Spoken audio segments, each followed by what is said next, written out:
President Donald Trump on Monday declined to dismiss speculation that he would seek a third term, saying he hadn't considered whether he would go to court to contest the U.S. Constitution's two-term limit for presidents. I would love to do it.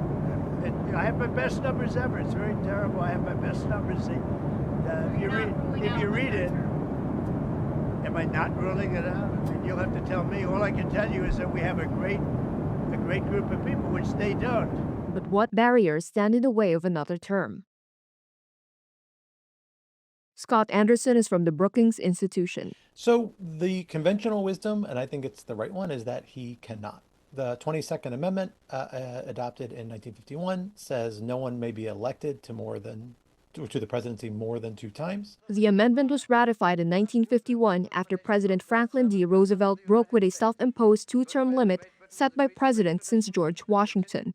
Walter Olson is a senior fellow at the Cato Institute. It's hard to find a provision in the U.S. Constitution that is any more clear, that is any more unambiguous than the 22nd Amendment. There are other provisions where you can argue for weeks about what they mean. It's very hard to argue about what the 22nd Amendment means. It's right there.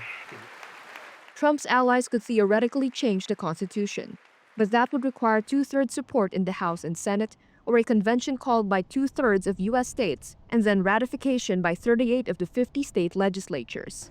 That is all unlikely in an era of intense political polarization between the Democrats and Trump's Republican Party.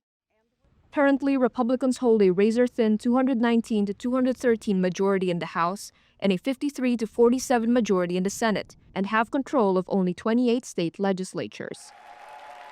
Trump supporters say one way to circumvent the two-term limit would be for him to run as vice president. The new president could then step down after victory, allowing Trump to take over. But scholars say Trump is barred from running for that position as well, due to the 12th Amendment, which says no person constitutionally ineligible for the office of the president shall be eligible to that of vice president of the United States.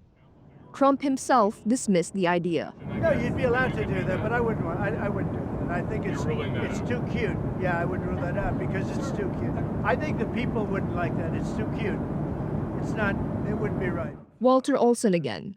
One of the things we should have learned by now about both terms of the Trump presidency is that with Trump joking and not joking are a very illusory and transitory kind of thing. One day the joke turns into reality, another day the reality turns into, I was just joking. And you don't know until it happens often, which, if either, was his intention. Trump could challenge the 22nd Amendment in the courts, though experts told Reuters that any such bid was unlikely to be successful. But Olson says legal worries might not be any deterrent. So Trump, looking at all of this and being advised by lawyers, might think, okay, so what if it violates the letter of the Constitution? Who's going to stop me?